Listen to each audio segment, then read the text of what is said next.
আল্লাহর হাবিব সাল্লাল্লাহু আলাইহি ওয়াসাল্লামের সাথে আম্মাজান আয়েশার ঝগড়া হতো। মজার একটা হাদিস শুনেন, সহিহ বুখারীর হাদিস, মুসনাদে আহমদ ইবনে হাম্বলও এসেছে এই হাদিসটা। আম্মাজান আয়েশার সাথে ঝগড়ার পর আম্মাজান আয়েশাও রাগ, আল্লাহ রাসূল সাল্লাল্লাহু আলাইহি ওয়াসাল্লামও রাগ। এখন রাগ মেটানোর দরকার আছে না নাই?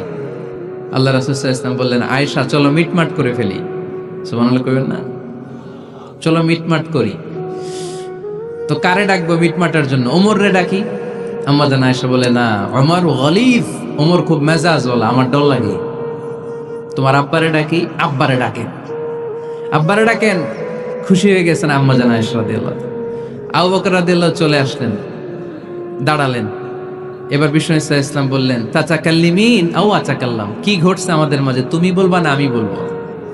আম্মাজান আয়েশা বললেন, তাচাকাল্লামু আনতা ওয়ালা তাকুল ইল্লা হাক্কান, আপনিই বলেন তবে সত্য ছাড়া মিথ্যা বললেন না। আবু বকর রাদিয়াল্লাহু তাআলা আনহু শুনে রেগে গেলেন, কি এ কেমন কথা তোমার? নবীকে উদ্দেশ্য করে তুমি বলছো সত্য ছাড়া মিথ্যা বলবেন না, নবী কখনো মিথ্যা বলবে নাকি? রেগে মেয়ের গায়ে মেরেছে এক চর খেয়ে আম্মাজান আয়েশা উল্টে পড়ে গেলেন। সাইয়েদনা আবু বকর রাদিয়াল্লাহু তাআলা আনহু রেগে গড়গড় করতে লাগলেন, আবার মারার জন্য উদ্যত হলেন। আম্মাজান আয়েশা রাদিয়াল্লাহু তাআলা আনহু বাঁচার জন্য এবার বিশ্বনবীর পিছনে যে আশ্রয় নিলেন। সুবহানাল্লাহ পড়বেন না?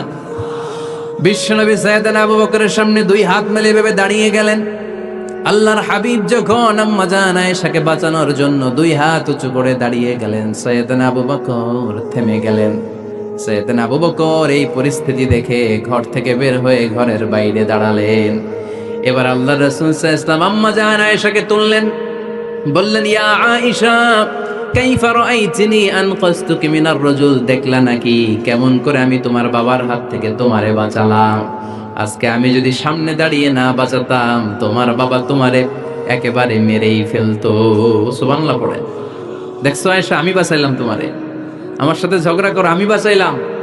এই কথা শুনে আম্মাজান আয়েশা রাদিয়াল্লাহু তাআলা আনহা লজ্জায় পড়ে হেসে দিলেন। সুবহানাল্লাহ পড়বেন না? এত আস্তে সুবহানাল্লাহ। লজ্জায় হেসে দিলেন। বিশ্বনবী সাল্লাল্লাহু আলাইহি ওয়াসাল্লাম এবার হেসে দিলেন। দুইজনের হাসাহাসি শুনে বাইরে থেকে আবু বকর রাদিয়াল্লাহু তাআলা আনহু হাসির আওয়াজ শুনে অবাক, কি রে এতক্ষণ যুদ্ধ এখন আবার হাসি?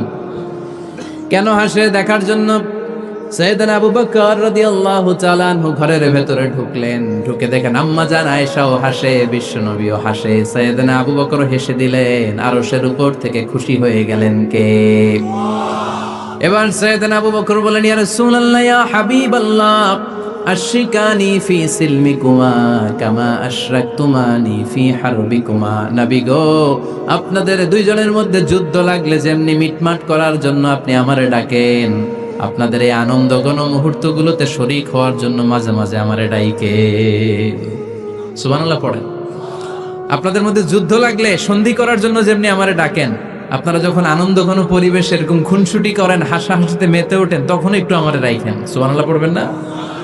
দেখেন, আল্লাহ রাসূল সাল্লাল্লাহু আলাইহি ওয়াসাল্লাম পৃথিবীর সবচাইতে শ্রেষ্ঠতম মানুষ। উনাদের পরিবারেও ঝগড়া হতো, কিন্তু এই ঝগড়া কোনোদিন তালাক পর্যন্ত গিয়েছে? কথা বলেন না কেন? আল্লাহর হাবিব সাল্লাল্লাহু আলাইহি ওয়াসাল্লাম তার কোন স্ত্রীকে তালাক দিয়েছেন? প্রায় আম্মাজান আয়েশার সাথে রাগারাগি হতো। আল্লাহর হাবিব সাল্লাল্লাহু আলাইহি ওয়াসাল্লাম বলতেন, আয়েশা কখন তুমি রেগে থাকো সেটাও আমি জানি, কখন তুমি আমার উপর খুশি থাকো সেটাও আমি জানি।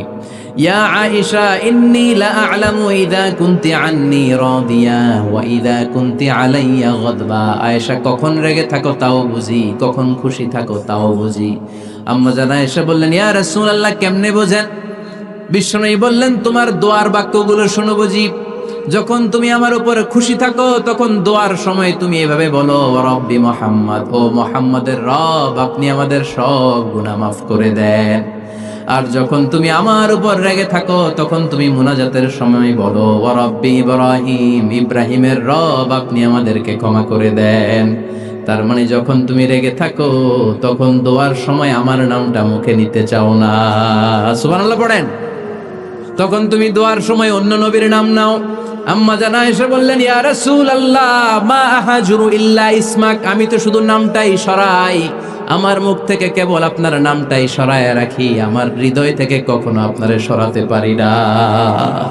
আমার হৃদয় জুড়ে আপনি, মা আহাজুরু ইল্লা ইসমাক, নবী হে, আমি শুধু দোয়ার সময় রাগের মাথায় আপনার নামটা বাদ দেই, হৃদয় থেকে তো আপনারে বাদ দিতে পারি না।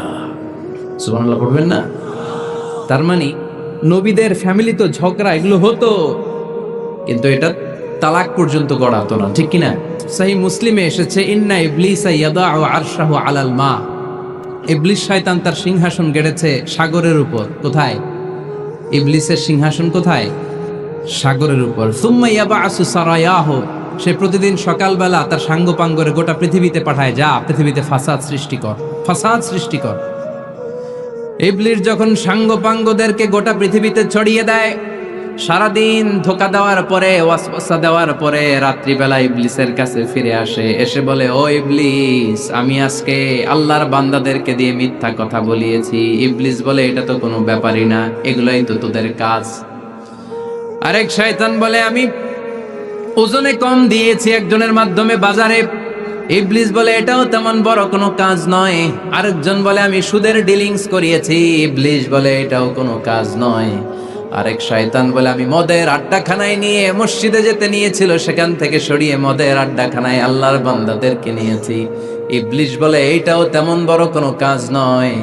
আরেক শয়তান এসে বলে, মা তারাকতুহু হাত্তা ফাররাকতু বাইনাহু ওয়া বাইনা ইমরাআতিহি, আমি এক আল্লাহর বান্দার সাথে বান্দির ঝগড়া লাগিয়ে, ঝগড়া করাতে করাতে তালাক পর্যন্ত নিয়ে গিয়েছি।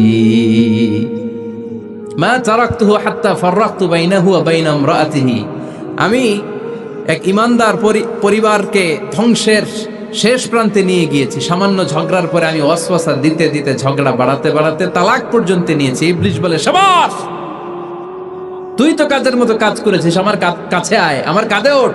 ইবলিস তখন ওই শয়তানকে কাঁধে নিয়ে নাচতে শুরু করে। নাউজুবিল্লাহ পড়বেন না? এজন্য ইমানদারদের সংসার ভেঙে খান খান হোক, এটা হলে ইবলিস খুশি, আর ইমানদারের পরিবার টিকে থাকলে আমার আল্লাহ খুশি। আমরা কার খুশি চাই? এজন্য শয়তানরে খুশি হতে দেয়া যাবে না। ইমানদারদের পরিবারগুলো ঝগড়ার মাধ্যমে ভেঙে যাক, সব সময় শয়তানের মিশন এটা।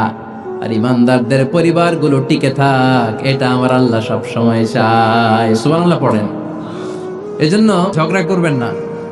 এক স্বামী ওয়াজ শুনে বাড়িতে গেছে রাত 11টায়। তো বাড়ির কাছাকাছি যেতে না যেতে স্ত্রীর আবার স্বভাব হচ্ছে রাতের খাবারটা স্বামীর সাথে একসাথে খায়, আলাদা খায় না। তো বাড়ির সামনে যেই স্বামী ফোন দিছে ওয়াইফকে, এই শুরু করার আগে দরজাটা খোলো, আমি চলে আসছি। তো ওয়াইফ এসে দরজা খুলে দিছে। এবার স্বামী ঘরে ঢুকে বলে, শুরু করার আগে রাতের খাবারটা দিয়ে দাও টেবিলে, খেয়ে ফেলি। স্ত্রী বেচারি ডাইনিং টেবিলে খাবার দিয়েছে, হাজব্যান্ড বেচারা ওয়াশরুম থেকে ফ্রেশ হয়ে ডাইনিং টেবিলে বসেছে, স্ত্রীও বসেছে। তো খুব বড্ড গরম। হাজব্যান্ড বলে, শুরু করার আগে ফ্যানটা ছাড়ো। এইবার তো স্ত্রী বেচারি রেগে মেগে আগুন, কি আসার পর থেকে শুরু করার আগে, শুরু করার আগে, কি শুরু করার আগে? হাজব্যান্ড বলে, এই তো শুরু হয়ে গেল। মানে কি? ঝগড়া। মানে কি? ঝগড়া। প্রিয় ভাইয়েরা, ঝগড়া করবেন না। স্বামী রেগে গেলে স্ত্রী চুপ থাকবেন, স্ত্রী রেগে গেলে স্বামী চুপ থাকবেন। তাহলে এখন থেকে আমাদের এই স্লোগান নিতে হবে যে ঝগড়া করলেও আমরা ডিভোর্সের দিকে যাব না। পারা যাবে? আর একজন রেগে গেলে আরেকজনকে চুপ থাকতে হবে।